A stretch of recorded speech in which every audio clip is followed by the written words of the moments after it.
Let's do this. Buckle up, folks. Strap in, because this is going to be comprehensive. I'm just going to hit you with good info today. The goal of today's training, get you up and running, arm you with everything you need to know to start losing weight with this incredible approach to nutrition that has single-handedly, changed my life. It really has. I'm going to break down this live stream into 5 separate categories. Number 1 is the food. Number 2, supplements. Number 3, we're going to cover training. Number 4, we're going to cover progress measurement. And finally, number 5, this is a big one as well, mindset and lifestyle. So let's dive in. None of this chit chat today. Let's get straight into this. Let's talk about the food. I'm going to lay out my meal plan for you. Before we do that, though, important question that I often get asked is how many times per day should you eat? How often should you eat? Frankly, folks, this is preference, okay? What matters for weight loss is your being in a calorie deficit. That's all. That's all that matters for weight loss. That is the bottom line. People don't like talking about calories. When I start talking about calories, people are like, especially in the vegan plant-based community, they're like, no, I thought it was just about eating plants. I thought I didn't have to worry about calories. Of course you do. Whether you eat 5 meals a day or 3 meals a day, frankly, in the least harsh sounding way, I actually don't care. Respectfully, I don't care. It's simply preference. If there's an obvious answer to the question for you, go with that. Just ensure that every day you're in a calorie deficit. That said, what I have all of my vegan, slim and sustained students do is the typical, and it is very typical, 3 meal and 1 snack formula. That's the formula that seems to work very well for the vast majority of people. That's what I do to this day. Sometimes I'll have 2 snacks, but more or less every day for me for the last 7 years has been 3 meals and 1 snack. But it really is down to preference. So you choose. So long as you're in a calorie deficit, it absolutely does not matter. People overanalyze this stuff. They really do. So we're going to start with breakfast, some breakfast options. My lovely head is about to vanish for about 10.5 seconds whilst I pull up a little infographic. Get ready to screenshot or take notes, folks, because this is good stuff coming now. So there you can see my fingers, my little pasty white limbs in this British weather. Easy plant-based breakfast here. People love the oatmeal there, going from left to right. Fruit or veg smoothie can be a great way to start the day. You just got to make sure with smoothies that you're actually bulking them up enough. A lot of people say, oh, I don't really get full on a smoothie. It's because you're hardly putting anything in it. You've got to have some calorie density in there. So maybe some oats, maybe some nut butter, maybe some flaxseed just to bulk it up in terms of calories a little bit. Potato hash is a popular one amongst my clients. You guys know, bottom left here, I love those healthy cereal bowls, the bran flakes, the muesli, etc. Great way to start the day. Bit of fruit, bit of plant milk, whole wheat toast with avocado. Yes, avocado, absolutely fine to eat and still lose weight. A lot of misconceptions about those more fat-rich plant foods. We'll come on to those throughout this live stream. We'll address some of those misconceptions and myths as we go. I love those cereal bowls. You guys know, if you've been following me for a while, I've been eating these cereal bowls for 3 years. I'm pretty repetitive, and that helps because it means I can keep things simple. But for me, it's the cereal bowls. But again, this is down to preference. These are all clean, low calorie density overall, voluminous still, so low caloric density, but decent, generous portions, because you're using lots of low caloric density foods, lots of berries on there as well to really bulk it up. Nutritionally rich, these are all brilliant in their own right. So again, this is a preference thing, but hopefully you got some options there. Where are my lunch options? I don't think I have an infographic for lunch. Oh, yes, I do. Yes, I do. Here it is. The sacred Ryan Adams sandwich. Whether it's beetroot hummus or regular hummus, this is a classic. So screenshot this one, folks. Take a photo of this, whatever you need to do. If you're watching on your desktop, you just take a photo of it on your phone or screenshot whatever, or just make a note of it. But this is what I would say 8 out of 10 of my vegan, slim and sustained students, this is what they have every lunchtime. Either an avocado sandwich or a hummus sandwich or a sort of a no tuna style sort of chickpea salad sandwich. These are amazing because they're convenient. And I think so often people are trying to make the most elaborate stuff possible. I don't know where this comes from, but people try and make this really elaborate stuff. I suppose they're getting it from the vegan cookbooks, which are, in many cases themselves, contain very, very elaborate recipes. I encourage you to just keep things really simple. And sandwiches is such a great option because whether you're headed to school, headed out to do some stuff in your local city, town, whatever, whether you're going to work, I just think it's great. Even if you're at home, right? Even if you could cook at home, but you're looking after the kids or something like that, sandwich is great because you just assemble it in a couple of minutes. Bam, done. Easy. And so I love that as an option. And yes, bread, despite misconceptions, can be amazing for a healthy and slim body. Of course it can be weight loss friendly. Of course it can. It just depends what it contains. So you're looking for maybe a whole wheat, rye, sourdough's not too bad. One of those breads, high fiber as possible and limiting the nasties. So the eggs, the oil, dairy, so on and so forth, and preferably not made out of so much white flour. So is bread okay for weight loss? Yeah, absolutely, when you make the right choices, and that's what my clients do. That's what we ensure they do. So other lunch options, just to give you some sense of variety, you could just do the classic sort of 3-ingredient dish. So you could do whole grain, a bean or a lentil of some kind, and just some veggies there. This stuff is simple, maybe a bit of hummus on the side, bit of salsa, bit of hot sauce, whatever you like to give it a little bit of flavor. Burrito bowls, that's what a lot of my clients love. Soups are really good, especially this time of year. Soup's an amazing food for weight loss as well, by the way. You just got to make sure that what's in the soup is actually hearty enough to keep you full beyond just an hour or two. Because that's the problem with soup, right? So many vegetables, and it's so water diluted that you get all this volume and you get this initial sort of fullness from it. Have you actually consumed that many calories to actually feel fueled? So those are some lunches. Let's get on to the dinners, though. This is where people trip up, right? We can all be motivated for breakfast and lunch. It's fine. But we get a little bit stressed, or 3 to 4 p.m. rolls around a bit later in the day, or you get home, you're like, oh, it's Netflix hour. That's when people have all of these associations and habits built around food. That's when people can turn to food emotionally to help them decompress, or in a futile attempt, perhaps, to help them decompress, de-stress, whatever it is. But anyway, let's cut to the chase here. Dinners. Spaghetti with lentil marinara, starting at the top here. Number 1, really popular option. Quick stir fry with frozen mixed veggies. This is number 2 now. Tofu or edamame, rice, and soy sauce. This actually, the tofu stir fry is actually something that a lot of my clients do. It's a bit of a winner. It's a bit of a home run. For many of my clients, a great evening meal because it's so quick to prepare. Tofu, it's nutritionally diverse as well because you've got all those different veggies in the stir fry. You've got the tofu, you've got the rice. It's a tasty dish, and something that you can do in 10 to 15 minutes at most with very minimal preparation, Black bean tacos, another option, number 3. Loaded sweet potatoes. I like just taking, it doesn't even have to be sweet potato, white potato, baking it, or you can do the sort of cheat code where you do it in the microwave. Let me bring my head on the screen, very quickly. We'll come back to it in just a second. If you haven't had a chance to take a photo of it, rest assured. But yeah, you can do your frozen. Obviously, potatoes are better baked in the oven. Of course they are. I can't deny that. But cheat code, do them in the microwave. Just stab them with a fork a couple of times on either side. And they need, maybe, depending on the size of potato, 7 to 8 minutes either side. They don't taste as good. I can't BS you guys. They don't taste as good. But wow, when you're in a pinch, time-wise, really great option. So yeah, potatoes, adding some beans, maybe a little bit of tahini to that, or a simple Buddha bowl, burrito bowl I mentioned earlier. These are really quick and easy dinner options. There's a theme here. If you're new to me, if you've been watching me, if you're an OG subscriber, you know this already. If you're a longer term viewer, you know this already. But there's a theme here for the newcomers. My stuff is simple, right? We want to strike the balance between having simple meals, but also getting good diversity and richness in terms of vitamins and minerals, in terms of nutrients. I think it's definitely better, to have a more macro and micronutritionally, balanced diet by having, a couple of ingredients at least in a meal, because they all can play a different role in terms of giving you enough carbs, fat, and protein, and then in terms of a vitamin and mineral profile. So lots of dinner options there for you. Snacks.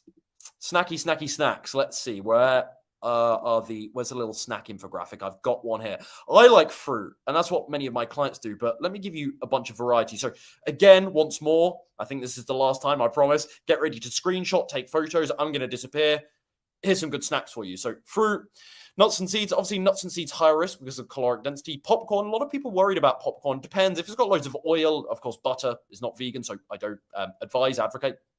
But popcorn, yeah, you can do air pop popcorn very, very cleanly. Couple of cups and you've not actually even consumed, 100, 120 calories. So for most of my slim and sustained students, this is absolutely fine as a snack. Trail mix, again, caloric density. This is all relative. Like, some of these snacks will be more or less appropriate for you personally, depending on what your goals are, depending on what the rest of your diet looks like. I'm going to keep adding that caveat in throughout, because sometimes people will watch these videos and they'll say, well, Ryan mentioned trail mix as a snack, so that means I can have trail mix as a snack every day. That's not necessarily what I'm saying, right? For that level of customization and personalization, ultimately you're going to have to work with me, I'm going to have to know to advise you a little bit better. I'm just giving you a bit of free advice. So yeah, this is generalist, of course. So I'm broadly speaking here. So there's always caveats. Roasted beans, such as chickpeas. We're now on the middle row, here. Hummus and veggies. Dates and nut butter or energy balls just down below. Banana and ice cream, that's another popular one. Bit of work, but that's another popular one. Rice cakes and peanut butter. You can simultaneously do rice cake, or adversely, I should say, rice cakes and hummus and maybe some cucumber or radish slices or tomato. Guacamole and crackers. You can get clean crackers, kale chips done, baked nicely in the oven. Lots of good snack options. Where am I at with snacking? I don't hold some sort of binary or maybe arbitrary is the better word view that snacking, is something that's terrible for you. Again, it's contextual. It depends what. It depends how often. I think some people do get caught in that sort of grazing, I call it paradigm, where they're just constantly nibbling on something out of boredom or constantly going, they do a bit of work. Everyone's working from home nowadays. And then within half an hour, they're in the fridge rummaging around. They're not necessarily eating anything, but they're looking around. They might pick a couple of things, or they're not eating a full meal, but they might start picking up things. This grazing paradigm, I'm always very, very conscious of. Or if I were you and I was trying to lose weight, I'd be very conscious of. If you've been a big grazer in the past, it's amazing. What you think is an innocent habit can actually contribute by the end of the day an extra 200 calories to your diet. Doesn't sound like a startling amount, but let me tell you, weight loss is a game of fine margins. And for a lot of you, 200 calories could make the world of difference. Oh, I forgot.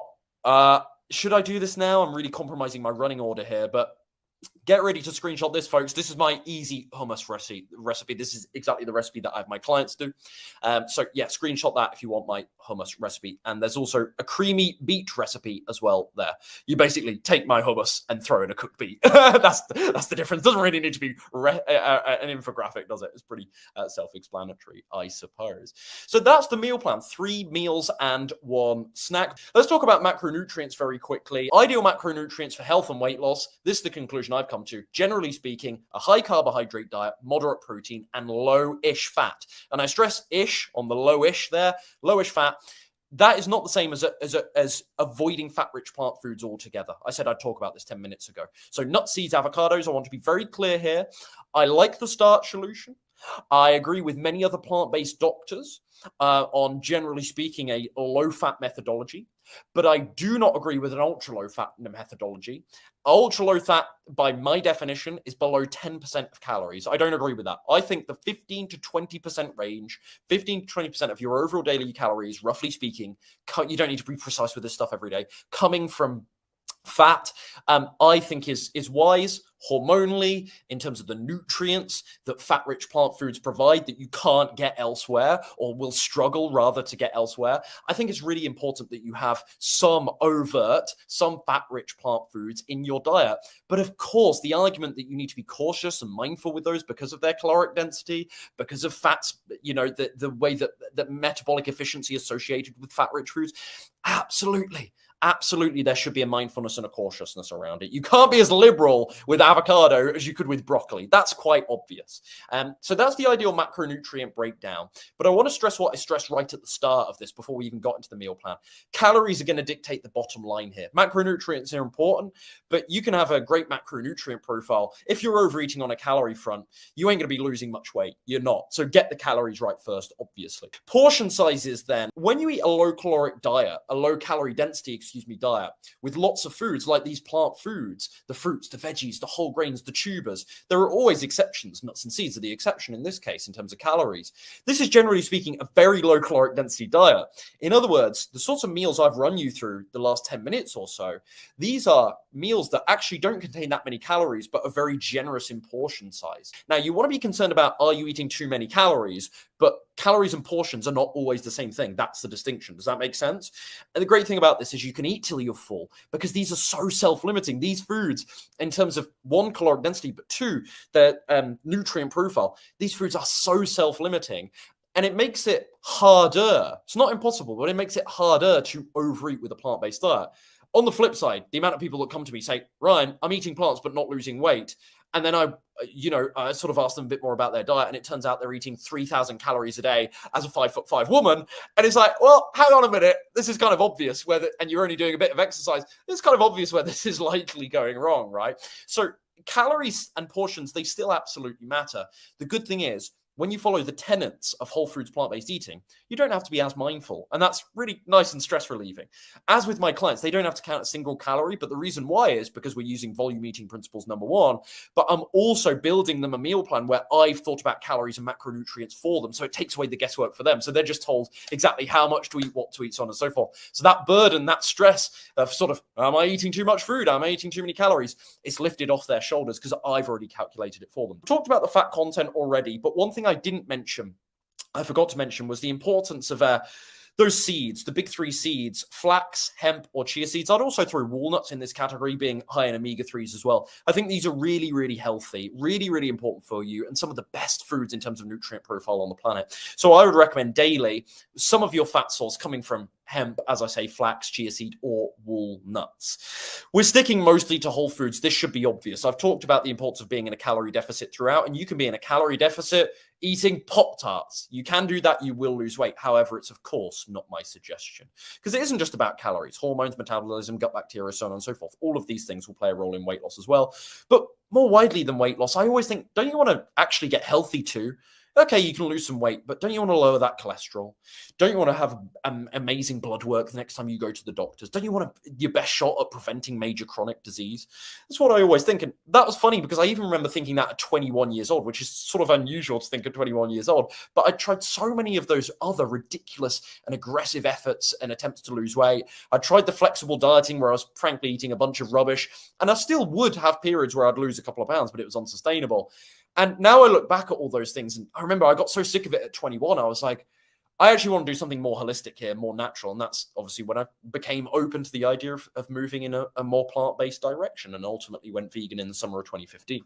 So I always think, yeah, losing weight's cool, but it's also amazing to get healthy at the same time too, hey? Win-win. And so we're sticking mostly to those whole foods. That's not to say you can't have the occasional vegan burger, bit of ice cream, a G&T when you're out on a date with your other half, with your partner, with your boyfriend, girlfriend, whatever. Glass of wine every now and again with your friends, like that is okay, and you will still get great results overall. But we're sticking mostly to whole foods for optimal results, quite obviously. I think a good rule as well, even though I haven't really covered it here in the meal plan section, is to have a once daily salad.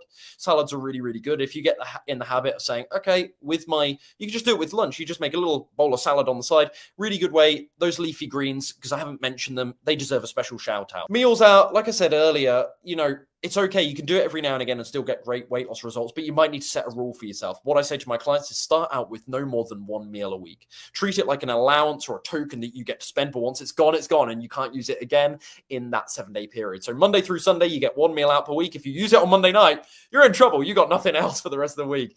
And I think, you can still, to be fair, you can eat out and make good choices that might be very compliant with your at-home meal plan, for example. So this is just a rule of thumb. There are exceptions to this.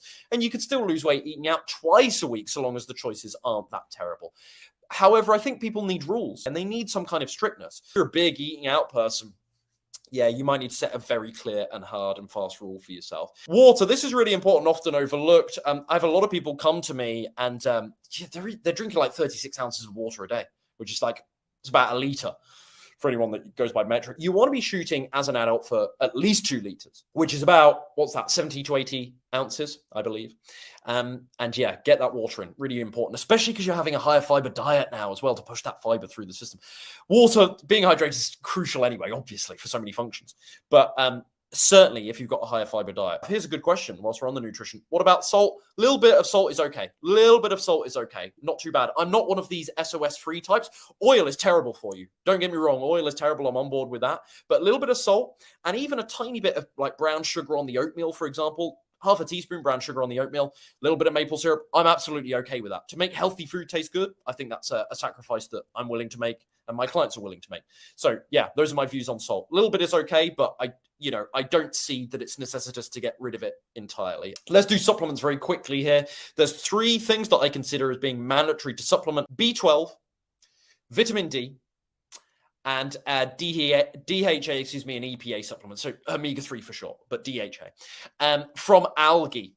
I really want to stress from algae. That's really important. I've talked about ALA conversion, the inefficiency with that. I've talked about that previously. Let's not open that can of worms here. Now, there's a case for calcium, for zinc, for iodine, as there is, for omnivorous folks. There is a case for supplementing other things. However, these are, generally speaking, not things that I view as being mandatory. So I've given you the things that I think are mandatory across the board for all vegans and plant-based dieters. B12, once more, vitamin D, and omega-3. So that's section number 2, supplements here. Let's get on to the exercise. Let's talk about training here. There's so many ways we can go with this. First thing I want to say, if you get your nutrition right, if you're in a calorie deficit, exercise doesn't matter.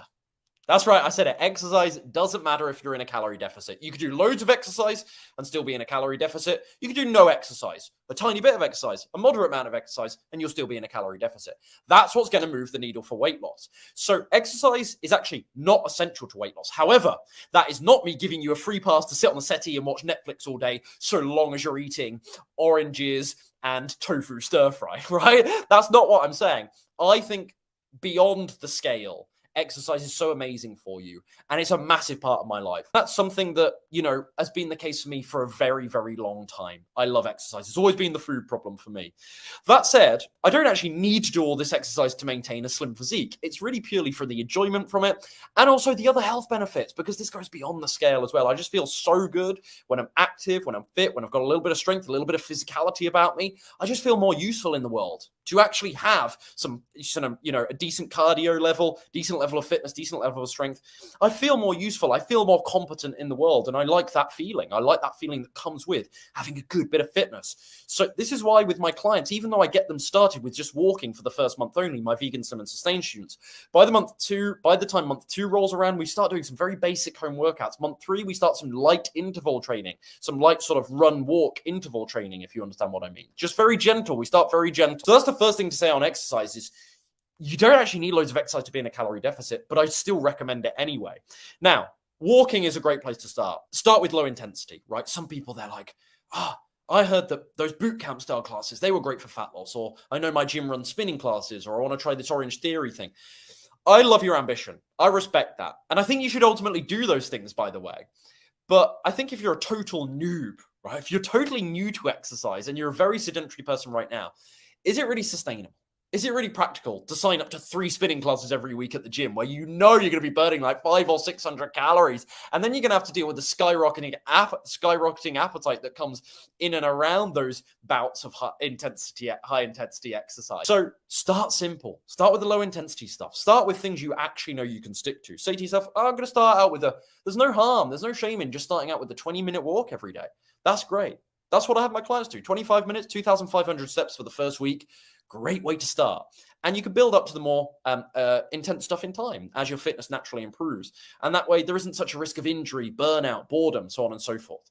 Again, bottom line, calorie deficit. So the type of exercise you do, whether it's cardio or strength, the amount you do, it is all preferential. If you want to lose weight, you've got to be in a calorie deficit. But that is not my permission and blessing to sit on the settee, to sit on the sofa all day and do nothing. You should do some exercise, regardless of what the number on the scale is. Progress measurement. Firstly, how many times do I weigh myself, Ryan? This is something I get asked. Or how do I track progress? 3 weigh-ins a week is all you need. Monday, Wednesday, Friday could be a great thing to do. I have my clients do Friday, Saturday, Sunday.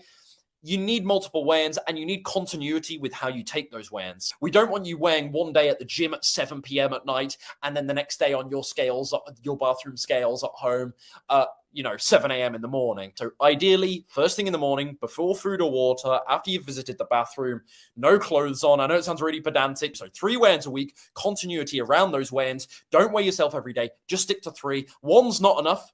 2's probably not enough.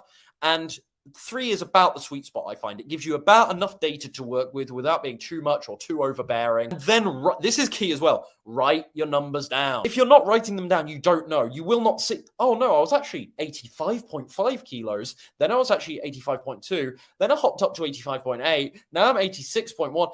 Do you know what I mean? It's like you need to actually track it so you can see what's going on, as opposed to saying, well, I've sort of been hovering. It's like, what does that mean? What does hovering mean? How much? How little? When? When were you weighing in? So you actually want to record and write down these 3 weigh-ins per week so you can actually see the trend of your progress over time. And again, that's going to inform you if you want to keep the same strategy or you need to make some changes because it's not actually working. So that's how you measure. Now, there's other ways to measure progress. Looking at yourself in the mirror. before and after photos. I get my clients to do that too. Circumference measurements, the fit of clothes, comments from other people. These are all good bits of feedback that will tell you if this is working or not, if you're losing fat or not. However, I think the scale is still really, really crucial to do as a mandatory, because that stuff takes time. That stuff is also unreliable. It's like looking at yourself in the mirror. That's kind of reliant on your subjectivity, the lighting conditions. What if you might look great in one mirror, in your opinion, you don't think you look as good in another? It's going to be really confusing. So there's something really tangible about using something like the scale. So by all means, use these other methods for measuring progress too, but the scales should be your first and foremost. And finally here, category number 5, mindset and lifestyle. First thing I want to talk about here is how hugely overrated motivation is. It's not to say it's futile. It's clearly a spark that lights the engine, an ignition, if you will. But it's so feeling based and therefore very ethereal. It kind of comes and it goes, very random. You don't have that much control over it. What you do have control over, though, is your own behavior. And so if you can instill behavioral change, such as habits, the repetition that you foster through consistency, it's amazing how little motivation you actually need anymore. I have just about the same level of motivation as I did 7 years ago, but I'm a lot thinner, fitter, and happier than I was 7 years ago. What's that about? Well, it certainly wasn't motivation that made the difference. It's that I've trained myself to be a different person. It's that I've adjusted my behavior. And ultimately, that's what's worked over time.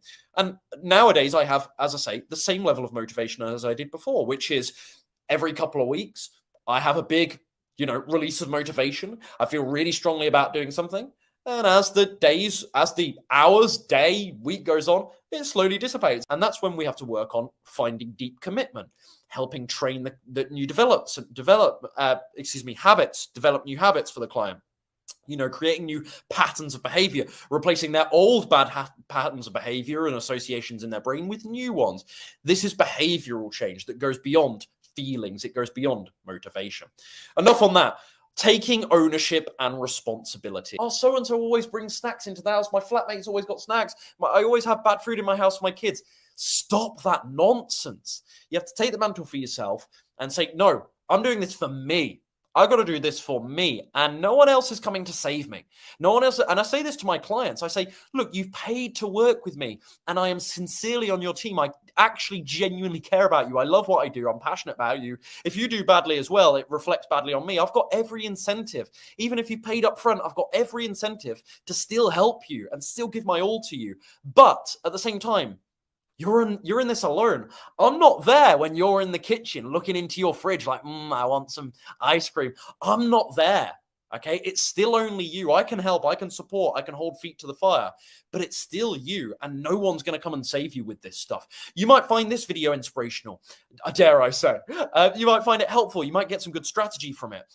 This still is not going to be your breakthrough moment. It's going to involve you taking the information that I'm sharing and actually implementing it. That's where the magic happens. And if you're blaming other people all the time, or you're waiting for someone to come and save you and help you, and just one day I'll have a personal trainer. It's all an illusion. It's all an excuse to not try. That's enough on that. A couple of lifestyle things. Sleep, rest, really, really important. Sleep's so important. I talked about this recently on Instagram because of hormones, because of mood. Cravings then associated with change the chemicals in the brain. If you're sleep deprived, the chemicals in the brain change hugely. One chemical, hormones are a type of chemical. That's an obvious one when it comes to cravings, but there are other things too. And so, yeah, it's going to be really hard. Or it's not impossible. I've still had days where I haven't slept as well and that sort of thing. Doesn't derail me, but I think the earlier on you are in your journey, you don't have quite so much control. So you really have to, I talk about this idea of setting yourself up for success. It's not a profound idea. Other people have talked about this, but setting yourself up for success is getting enough sleep so that it's easier to make good food choices. When you're more advanced, it doesn't matter because you're so in the habit, you're so in the routine, you've got so much momentum and discipline on your side. It doesn't matter. You can be really tired and you still have a good choice. You can be on the go, really stressed, and you'll still make a good choice, but you build to that in time. When you're a beginner, set things up, manage the conditions in your life so that you have the best possible chance of success. Make sure you're getting enough sleep. Streamlining things, right? Don't be elaborate in the kitchen. Do a bit of batch cooking. You don't have to do like these. You see these YouTube videos, 7-day meal prep. I never think this is necessitous, but a bit of batch cooking. You're going to probably have a whole grain every day. So why not make enough brown rice or quinoa for 3 days? That's going to allow you to streamline your life to make overall cooking time much less at every meal. Again, setting yourself up for the best possible chance of success. That's it. Those are my 5 cornerstones of losing your first 20 to 50 pounds on a plant-based diet. This is it. This is your blueprint. Start actioning right away. All the info that you need is here to get started. There's more advanced stuff, as I alluded to throughout. But everything I've shared today is everything you really need to get your first 20 to 50 pounds gone in the next couple of months here. Go and make it happen. All the info here, but if you do want help putting it all together, you can head over to veganslimandsustain.com. The link will also be below, as always, veganslimandsustain.com, and learn more about how my clients are losing their first 15 to 25 pounds in 12 weeks with 0 calorie counting, simple vegan meals, and no intense exercise. I've got to go for my next coaching call in 10 minutes or so anyway. So thank you very much for your time. See you soon.